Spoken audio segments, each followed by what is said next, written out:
Hello everyone, welcome back to my YouTube channel. आज की class में हम करेंगे नवीन सर के द्वारा करवाया गया SSC MTS practice set number 2।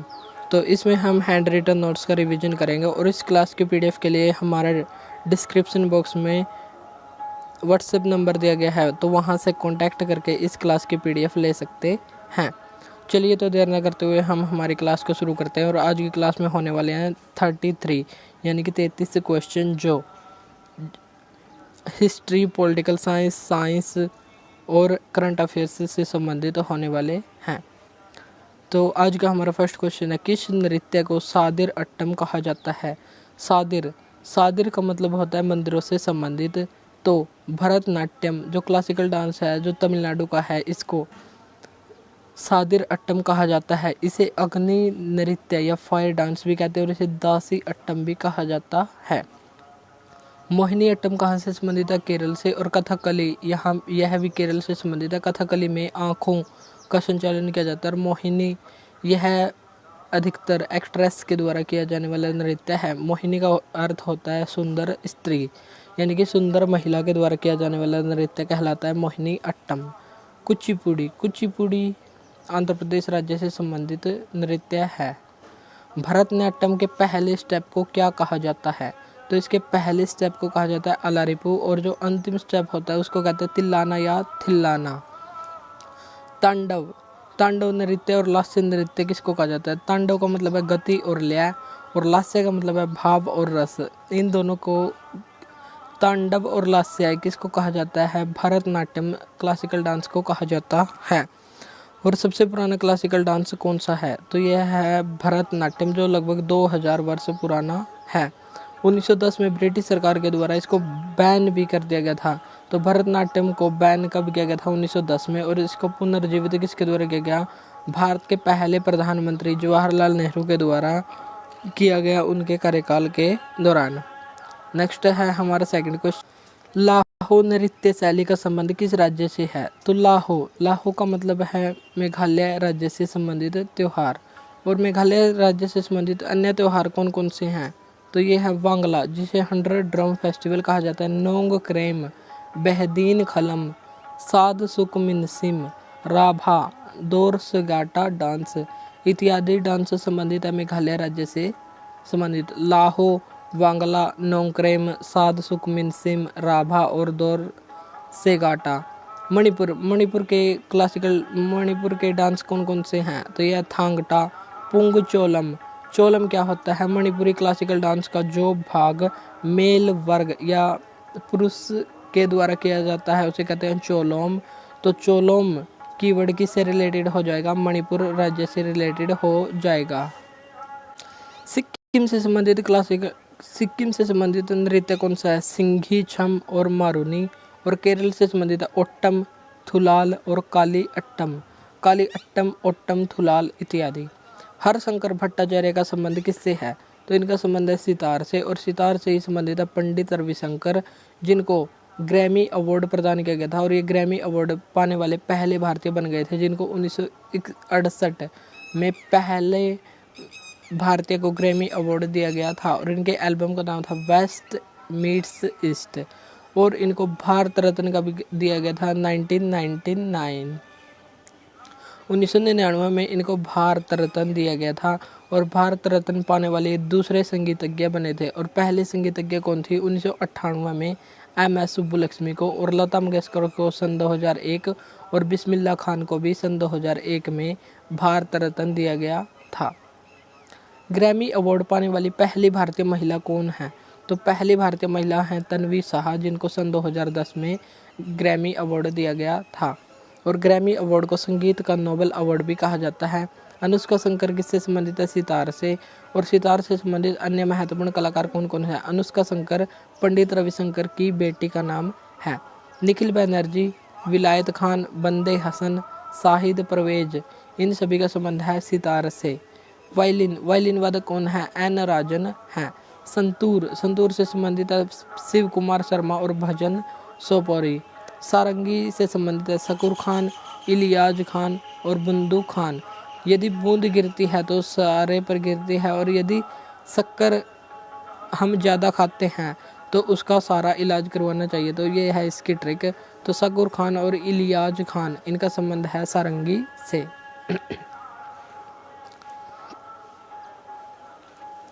Rajni गबरा और हरनी गबरा किस राज्य का सांस्कृतिक उत्सव है? तो ये है असम का। और असम के अन्य फेस्टिवल कौन कौन से हैं? बैसागु फेस्टिवल, मोना festival, Majuli festival, Dehing Patkai festival, Ambubachi Mela, जो जिसे पूर्व का महाकुंभ कहा जाता है, और ये कामाख्या माता मंदिर में होता है। यह कामाख्या माता मंदिर 51 शक्तिपीठों में से एक है। अली एलिगांग फेस्टिवल, बेखो फेस्टिवल, चाय महोत्सव और रोंकर महोत्सव। कामाख्या माता मंदिर में योनि की पूजा की जाती है।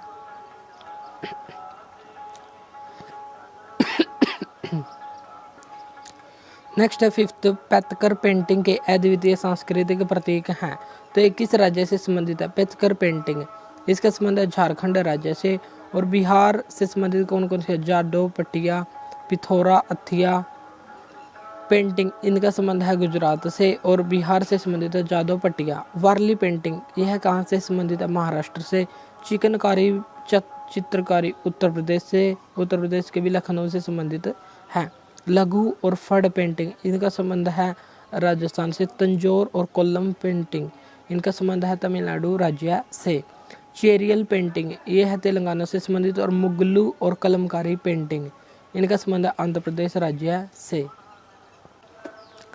नेक्स्ट है काली घाट पेंटिंग, इसका संबंध है कोलकाता से। फ्रेस्को पेंटिंग हरियाणा से संबंधित है। मधुबनी और मिथिला पेंटिंग, ये बिहार से संबंधित हैं। और अरिपन पेंटिंग, इसका संबंध भी बिहार से ही है। ऑस्कर पुरस्कार पाने वाले पहले भारतीय कौन हैं?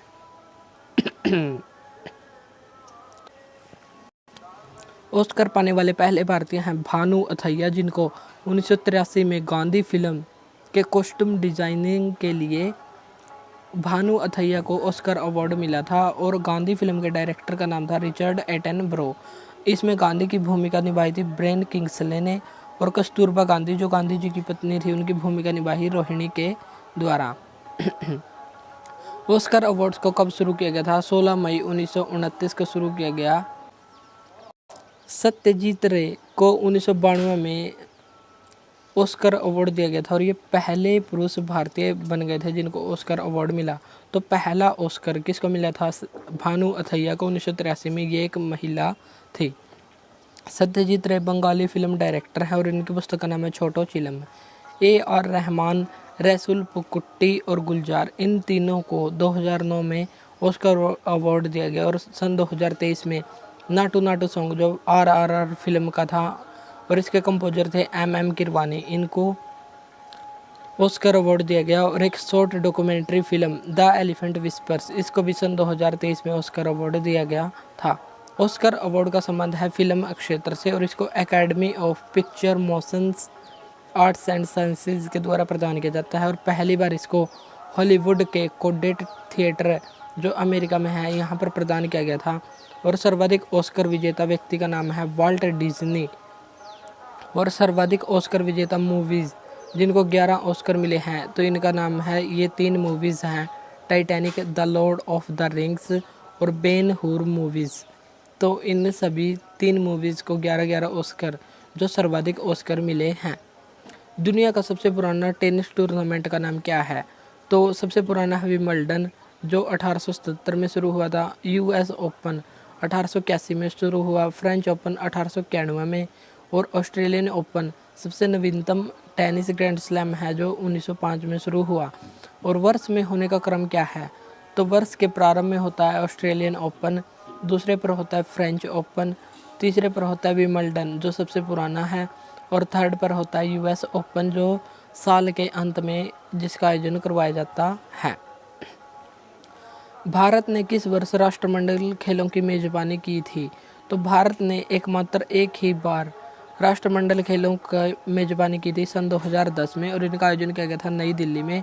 और नई दिल्ली में इसके अध्यक्ष बनाए गए थे सुरेश कलमाडी। और पहला कॉमनवेल्थ गेम्स का आयोजन कब किया गया था? 1930 में हैमिल्टन कनाडा में इसका आयोजन किया गया था।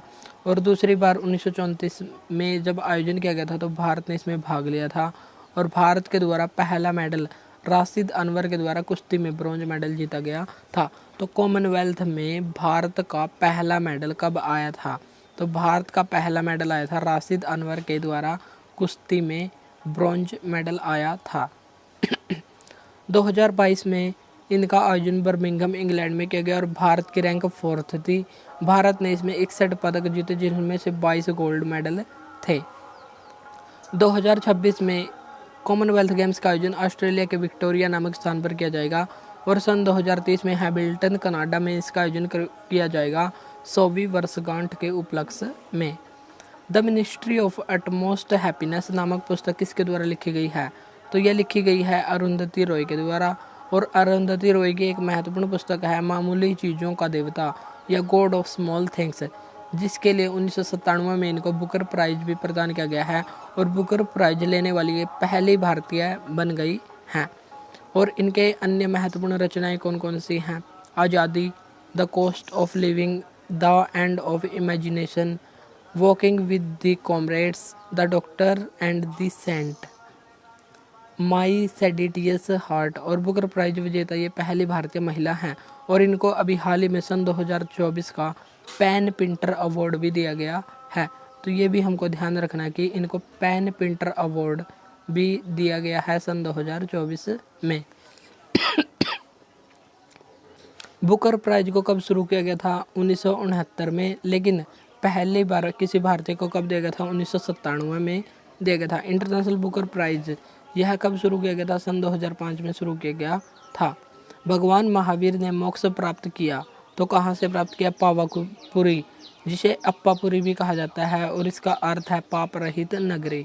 तो पावापुरी या अप्पापुरी में भगवान महावीर के द्वारा मोक्ष प्राप्त किया गया। इन्होंने 72 वर्ष का जीवन व्यतीत किया। तो जन्म इनका 540 BC में हुआ और मृत्यु 468 BC या ईसा पूर्व में हुई। 30 वर्ष की आयु में इन्होंने अपने भाई नंदीवर्धन से आज्ञा लेकर ग्रह का त्याग कर दिया और 12 वर्ष कठोर तप के बाद इनको ज्ञान की प्राप्ति जंबिक ग्राम में हुई, साल के वृक्ष के नीचे। और महात्मा बुद्ध को ज्ञान प्राप्त किस वृक्ष के नीचे हुआ था? पीपल के वृक्ष के नीचे हुआ था। जैन धर्म में कुल तीर्थंकरों की संख्या कितनी है? तो जैन धर्म में कुल तीर्थंकर की संख्या है 24। पहले तीर्थंकर का नाम था ऋषभदेव, दूसरे का नाम था अजितनाथ, 22वें थे अरिष्टनेमी, 23वें थे पार्श्वनाथ और 24वें कौन थे? महावीर स्वामी थे। और इनको लास्ट या 24वां तीर्थंकर कहा जाता है। तीर्थंकर का मतलब है ज्ञान का रास्ता दिखाने वाला या पथ प्रदर्शक। पार्श्वनाथ ने जैन धर्म के जैन धर्म के 4 महत्वपूर्ण तत्व दिए थे और इनमें 5वां सिद्धांत, तो 4 सिद्धांत दिए थे पार्श्वनाथ के द्वारा। ये था सत्य, अहिंसा, अस्तेय मतलब चोरी न करना, अपरिग्रह यानी कि सांसारिक चीज़ों को इकट्ठा न करना। और इसमें 5वां सिद्धांत जोड़ा गया ब्रह्मचर्य, जो महावीर स्वामी के द्वारा जोड़ा गया था। लेकिन ये 4 सिद्धांत पार्श्वनाथ के द्वारा दिए गए थे। 11वां क्वेश्चन है, भारत का सबसे बड़ा स्तूप कौन सा है? तो भारत का सबसे बड़ा स्तूप है केसरिया स्तूप और इसकी खोज के मोहम्मद के द्वारा 1958 में की गई थी और यह बिहार के पूर्वी चंपारण में स्थित है। शांति स्तूप कहाँ पर स्थित है? लेह लद्दाख में स्थित है। सांची स्तूप यह मध्य प्रदेश में स्थित है और इसको अशोक ने बनवाया था और 1989 में यूनेस्को में इसको शामिल किया गया था और यह वर्तमान में 200 रुपये के नोट पर अंकित है। नेक्स्ट है यूनेस्को साइट। भारत में यूनेस्को साइट कितनी है? तो भारत में 43 रामसर साइट हैं और इनमें 41वीं कौन सी है? तो 40वीं है धौलावीरा, 41वीं है शांति निकेतन, 39वीं है रामप्पा मंदिर जो तेलंगाना से संबंधित है जिसे रुद्रेश्वर मंदिर भी कहा जाता है। 42वीं साइट है सोमनाथपुरा के मंदिर और इनमें हेलिविडे के मंदिर भी शामिल हैं। तो इनको होयलेश्वर मंदिरों का समूह कहा जाता है। तो होयलेश्वर मंदिरों का समूह 42वीं हेरिटेज साइट और 43वीं अभी हाल ही में 2024 में बनी है मोइदम। जो अहोम राजवंश के कब्रिस्तान होते थे उनको कहा जाता था मोइदम और इसकी बैठक 46वें सत्र की बैठक यूनेस्को के 46वें सत्र की बैठक का आयोजन भारत में किया गया। भारत मंडपम नई दिल्ली में किया गया 21 से 31 जुलाई के बीच। तो यहीं पर इसको मोइदम को भारत यूनेस्को साइट में शामिल किया गया था। लोयन कैपिटल का निर्माण बुद्ध के खालिस्तान की ऐतिहासिक घटना की स्मृति में बनाया गया था। तो सारनाथ में जब इन्होंने पहला उपदेश दिया तो इस उपलक्ष्य में लोयन कैपिटल का निर्माण किया गया और सारनाथ को ही इसी का पुराना नाम ऋषिपत्तनम था। इनका जन्म 563 बीसी में हुआ और इनकी मृत्यु 483 बीसी में हुई। लगभग 80 वर्ष तक इन्होंने जीवन व्यतीत किया। इनके जीवन से संबंधित कुछ महत्वपूर्ण घटनाएं हैं, जैसे ग्रह त्याग की घटना को क्या कहा जाता है, महाभिनिष्क्रमण, और ज्ञान प्राप्त किया जब इनको कहा गया संबोधि। पहला उपदेश इन्होंने दिया सारनाथ में, तो इस घटना को कहा गया धर्म चक्र परिवर्तन, और निधन को कहा जाता है महापरिनिर्वाण, जो 483 बीसी में हुआ था। और बौद्ध संगीति भी काफ़ी इंपॉर्टेंट है, तो मुख्यतः 4 बौद्ध संगीति हुई थी। पहली हुई 483 ईसा पूर्व में, और इस समय राजा थे अजात शत्रु, और यह राजगृह में की गई। दूसरी 383 बीसी वैशाली में की गई, और इसमें शासक थे कालाशोक। और तीसरी 255 बीसी में पाटलिपुत्र में आयोजन किया गया, और इस समय शासक थे अशोक। और चौथी पहली शताब्दी में की गई, और कुंडलवन कश्मीर में, और इसके शासक थे कनिष्क। तो आपको कमेंट बॉक्स में बताना है कि चौथी बौद्ध संगीति के अध्यक्ष और उपाध्यक्ष कौन बने थे। बौद्ध वास्तुकला में कौन सा एक ध्यान कक्ष और भिक्षुओं के रहने का स्थान था। तो भिक्षुओं के रहने का स्थान कहलाता है विहार। और विहार के उदाहरण कौन कौन से हैं, जो महाराष्ट्र में अजंता और एलोरा की गुफाएं हैं, जिनको यूनेस्को की हेरिटेज सूची में शामिल किया गया है, तो ये विहार कहलाते हैं। स्तूप का मतलब क्या होता है, आत्मज्ञान का प्रतीक स्तूप को माना जाता है, और स्तूप के ऊपर एक पेटिका रखी जाती है। तो ऐसे होता है स्तूप, और स्तूप के ऊपर एक पेटिका रखी जाती है जिसमें बौद्ध धर्म से संबंधित जो भी व्यक्ति होता है उसके नाखून या उससे संबंधित हड्डियां वगैरह रख दी जाती हैं, और इसके ऊपर एक झंडे टाइप होता है। तो इस पेटिका का यह स्तूप का सबसे पवित्र भाग होता है, जहाँ पर उनसे संबंधित कुछ महत्वपूर्ण प्रतीक रखे जाते हैं। बरहुत स्तूप जातक कथाओं और कहानियों का चित्रण करता है। तो यह किस राज्य में है, तो बरहुत स्तूप है मध्य प्रदेश राज्य में, और इसका निर्माण पुष्यमित्र शुंग के द्वारा करवाया गया था। और यह शुंग वंश के संस्थापक थे।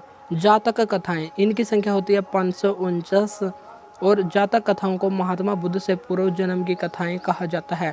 जो महात्मा बुद्ध के जन्म की पूर्व कथाएं हैं, पूर्व जन्मों की कथाएं हैं, उनको जातक कहा जाता है। महाबोधि स्तूप कहाँ पर है, तो ये बोध गया बिहार में है। धमेख स्तूप, यह सारनाथ के उत्तर प्रदेश के सारनाथ में है। रामभर स्तूप, यह उत्तर प्रदेश में है। सांची का स्तूप, यह मध्य प्रदेश में है, और इसको 1989 में यूनेस्को की हेरिटेज सूची में शामिल किया गया था।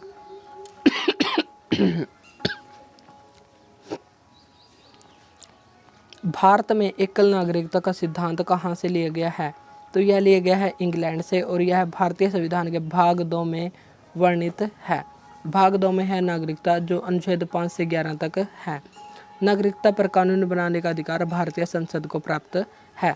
इंग्लैंड से हमने और क्या क्या प्रावधान लिए, द्विसदन यानी कि लोकसभा और राज्यसभा का प्रावधान लिया। संसदीय विशेषाधिकार लिए, जिसका वर्णन अनुच्छेद 105 में किया गया है। संसदीय स्वरूप, जो वेस्टमिंस्टर सिस्टम है वो ग्रहण किया।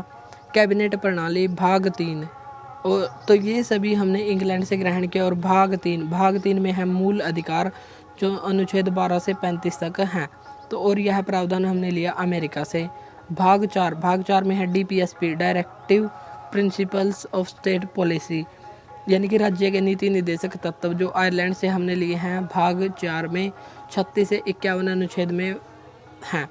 भाग 4A, इसके तहत अनुच्छेद 51A को जोड़ा गया, और इसको 42वें संविधान संशोधन के द्वारा 1976 में जोड़ा गया था। USSR, सोवियत संघ से प्रभावित होकर, और इसमें मूल कर्तव्य शामिल हैं। और अनुच्छेद कौन सा, अनुच्छेद 51A। प्रारंभ में 10 मौलिक कर्तव्यों को जोड़ा गया था, लेकिन 11वां मौलिक कर्तव्य को 86वें संविधान संशोधन के द्वारा सन 2002 में जोड़ा गया था। नेक्स्ट है हमारा 16th क्वेश्चन, हाल ही किस में भारतीय संसद ने खालिस्तान में भारतीय संसद ने नागरिकता संशोधन अधिनियम CAA कानून पारित किया।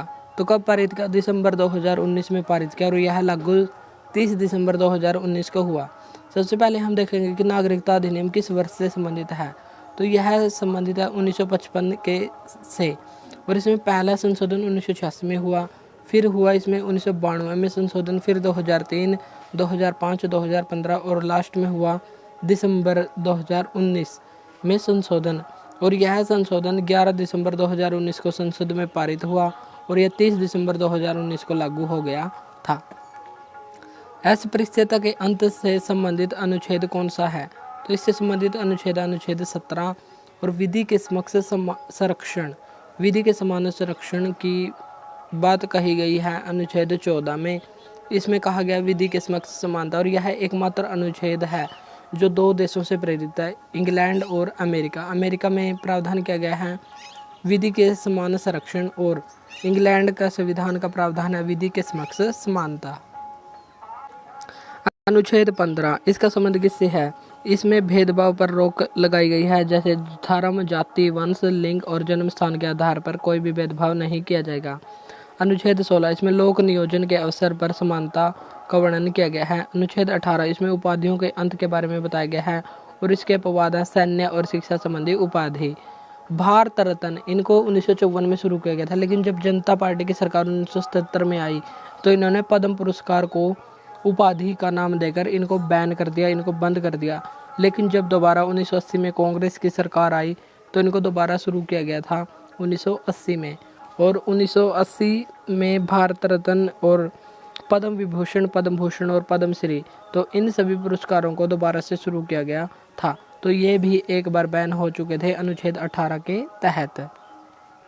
शिक्षा का अधिकार किस अनुच्छेद में है? तो शिक्षा का अधिकार अनुच्छेद 21A में और 86वें संविधान संशोधन सन 2002 के द्वारा इसको जोड़ा गया था। अनुच्छेद 39 है, इसमें किसका वर्णन है? फ्री लीगल एड, निःशुल्क कानूनी सहायता का उल्लेख किया गया है। अनुच्छेद 44 समान नागरिक संहिता का वर्णन है। अनुच्छेद 12 इसमें राज्य की परिभाषा दी गई है, और 13 इसमें न्यायिक पुनर्निरीक्षण की बात कही गई है। RTE राइट टू एजुकेशन, यह किस वर्ष आया? सन 2009 में आया और इसको लागू 1 अप्रैल 2010 को किया गया। और राइट टू इन्फॉर्मेशन या RTI right to information act 2005 में आया और यह लागू 12 अक्टूबर 2005 को हुआ।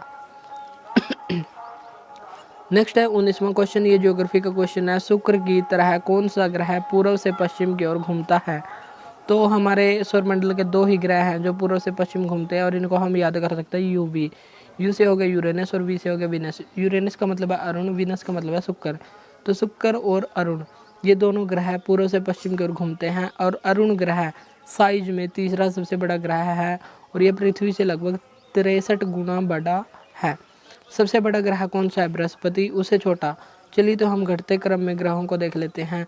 सबसे बड़ा ग्रह है बृहस्पति, दूसरे पर है शनि, तीसरा सबसे बड़ा है अरुण, चौथा है वरुण, पांचवा है पृथ्वी, और पांचवा सबसे बड़ा ग्रह कौन सा है? पृथ्वी है। और छठा कौन सा है? शुक्र, सातवां मंगल और आठवां है बुध जो सबसे छोटा ग्रह कहलाता है और यह सूर्य के सबसे नज़दीक में स्थित है। लेटा हुआ ग्रह यानी कि लाइंग प्लेनेट और हरित ग्रह ग्रीन प्लेनेट किस ग्रह को कहा जाता है? तो यह कहा जाता है अरुण ग्रह को, और इसकी खोज 1781 में हर्शेल के द्वारा की गई थी। शनि ग्रह के छल्ले बने होते हैं, तो ये छल्ले बने होते हैं छोटे बर्फ और चट्टान के कणों से बने होते हैं और इन छल्लों की संख्या है 7। तो शनि ग्रह के चारों ओर जो छल्ले बने होते हैं उनकी संख्या कितनी है? 7 है। वे छोटे बर्फ और चट्टान से बने होते हैं। शनि का घनत्व सबसे कम होता है जो लगभग होता है 0.7 ग्राम सेंटीमीटर क्यूब है, और पृथ्वी का सबसे ज़्यादा घनत्व होता है जो होता है 5.5 ग्राम पर सेंटीमीटर क्यूब। नेक्स्ट है 21वां क्वेश्चन, कौन सी पहाड़ियाँ भारत के दक्षिणी भाग में स्थित हैं? तो भारत के दक्षिणी भाग में स्थित है कार्डेमम या इलायची की पहाड़ियाँ जो केरल राज्य में स्थित है और ये वेस्टर्न भाग का एक हिस्सा है।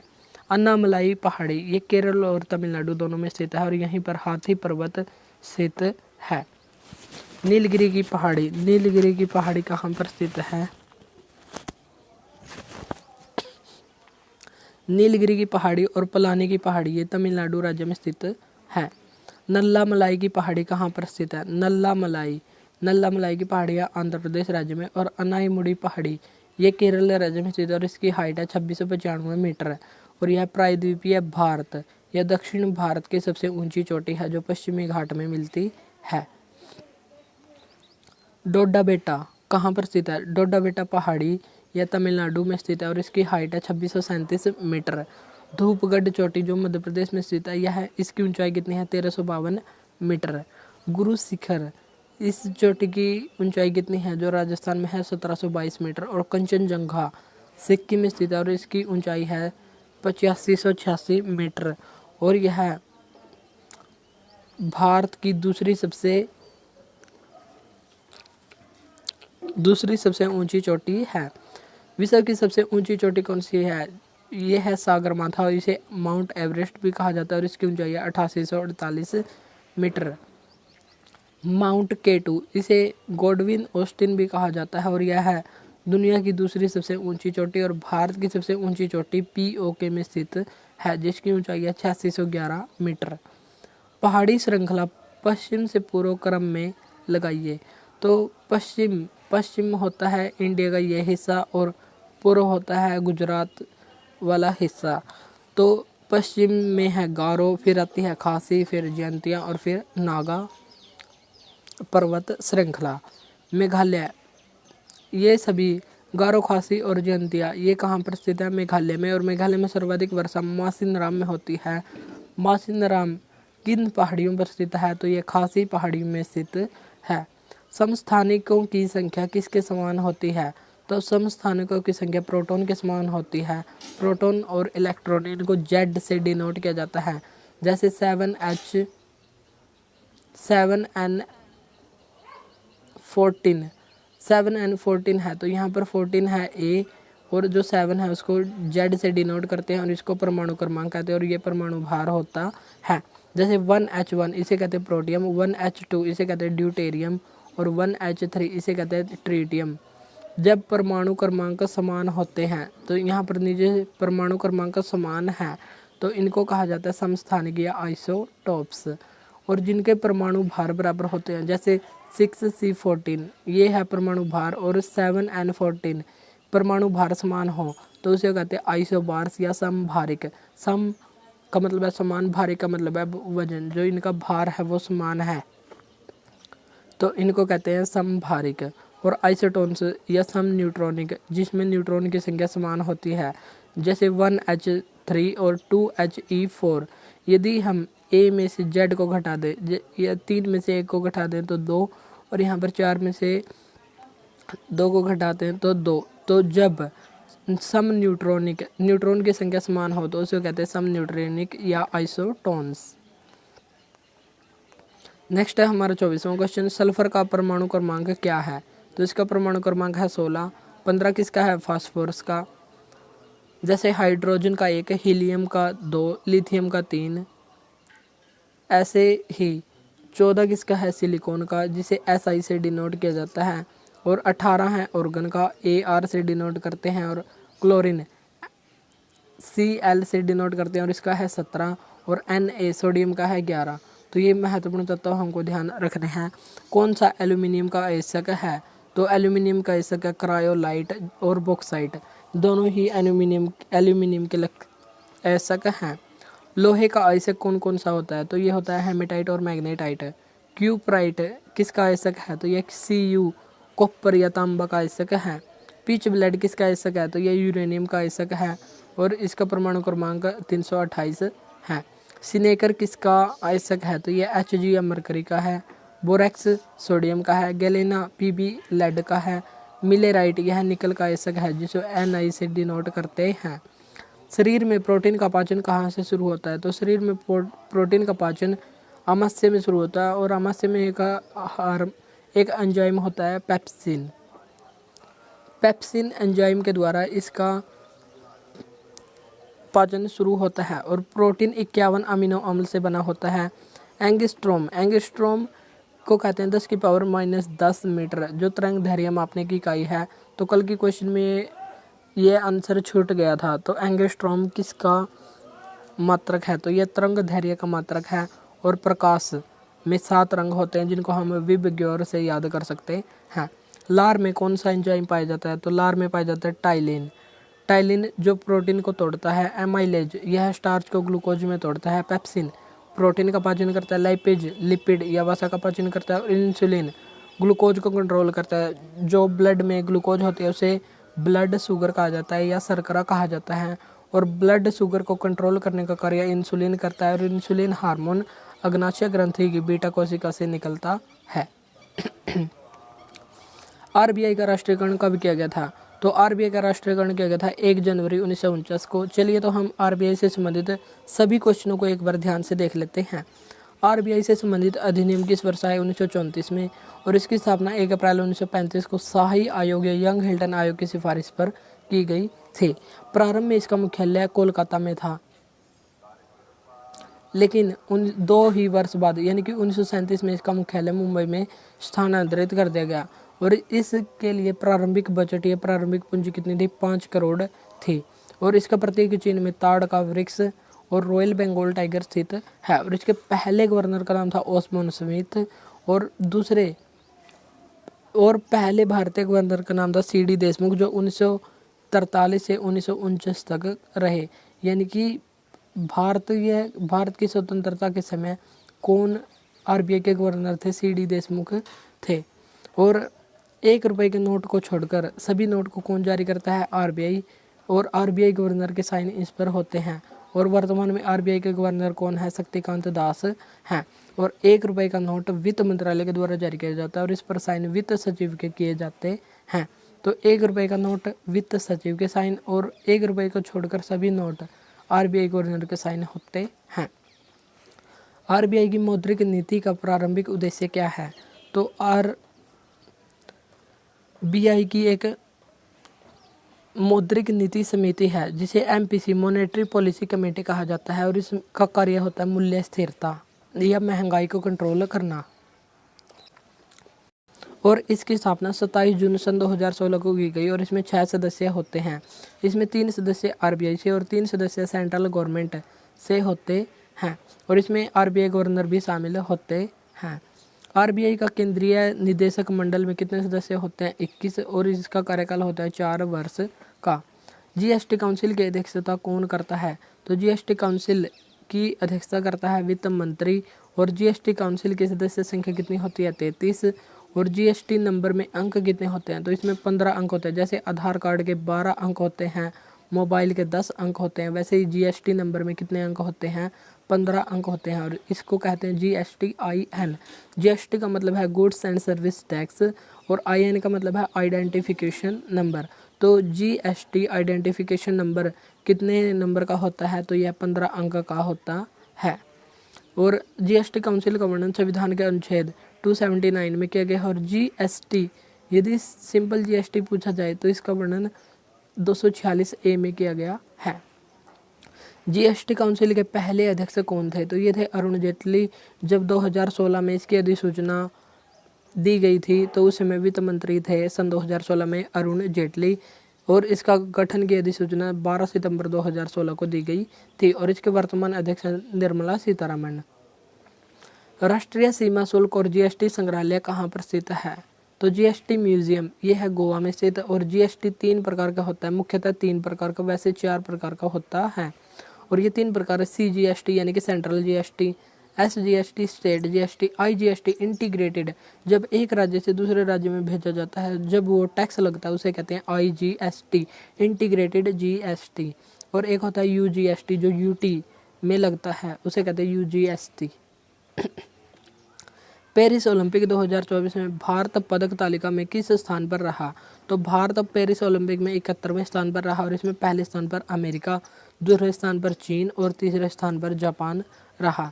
और इसमें भारत ने 0 गोल्ड, 1 सिल्वर और 5 ब्रॉन्ज मेडल जीते। और इसमें पाकिस्तान 62वें स्थान पर रहा। और पाकिस्तान ने केवल 1 ही गोल्ड जीता है और 1 गोल्ड में भारत से आगे वाले रैंक ले गया। और भारत का इसमें 71वां स्थान रहा। और किस किसने मेडल जीता? मनु भाकर ने इसमें 2 ब्रॉन्ज मेडल जीते, शूटिंग से संबंधित है। सरबजोत सिंह ने 1 ब्रॉन्ज, स्वप्निल कोसाले इन्होंने शूटिंग में 1 ब्रॉन्ज, और अमन सहरावत इन्होंने कुश्ती में 1 ब्रॉन्ज 57 किलोग्राम कैटेगरी में, और 1 ब्रॉन्ज भारतीय हॉकी टीम के द्वारा। और नीरज चोपड़ा जो भाला फेंक से संबंधित हैं, इन्होंने इसमें सिल्वर मेडल जीता था।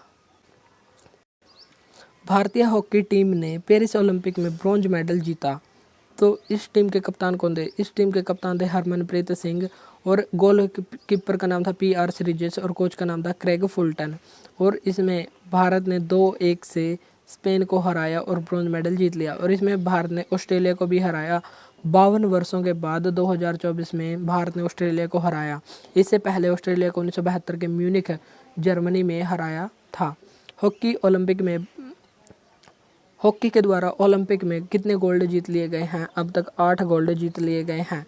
और सबसे पहला गोल्ड 1928 में एम्स्टर्डम नीदरलैंड ओलंपिक में जीता था।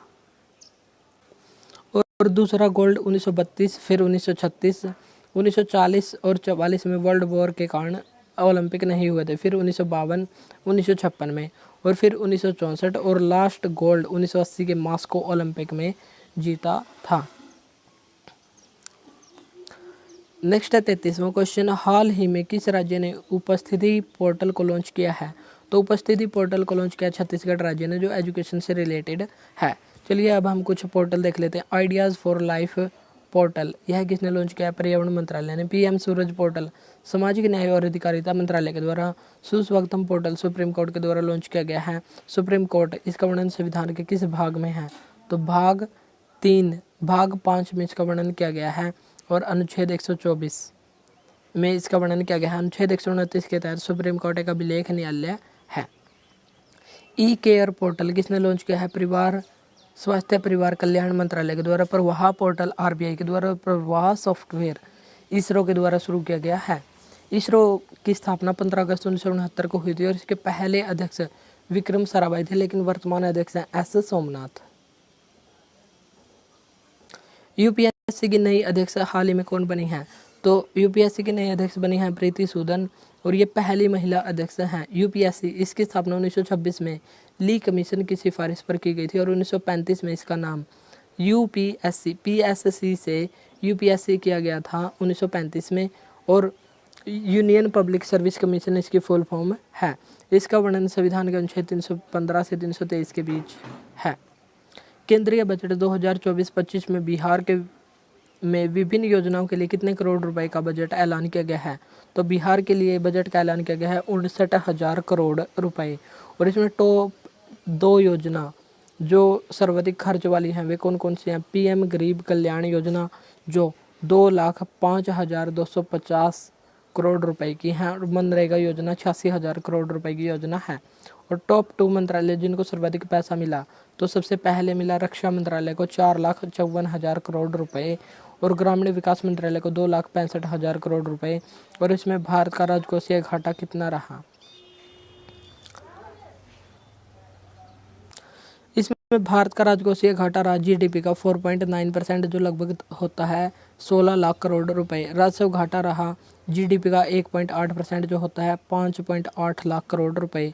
और प्राथमिक घाटा रहा GDP का 1.4%, जो 4.5 लाख करोड़ रुपए रहा। और प्रभावी राजस्व घाटा GDP का 0.6 यानी कि 1.8 लाख करोड़ रुपए रहा। तो ये थी आज की हमारी क्लास, जिसमें हमने महत्वपूर्ण क्वेश्चनों को देखा। अगर क्लास अच्छी लगी हो तो इसको लाइक और शेयर जरूर करें। और आज का क्वेश्चन है PM किसान निधि के लिए कितने रुपए आवंटित हुए हैं? तो इस क्वेश्चन का आंसर आप कमेंट बॉक्स में देना। आज के लिए इतना ही, मिलते हैं नेक्स्ट वीडियो में। और इस क्लास की PDF के लिए हमारे WhatsApp नंबर पर कॉन्टैक्ट करें। तो आज के लिए इतना ही, मिलते हैं नेक्स्ट वीडियो में। Thank you.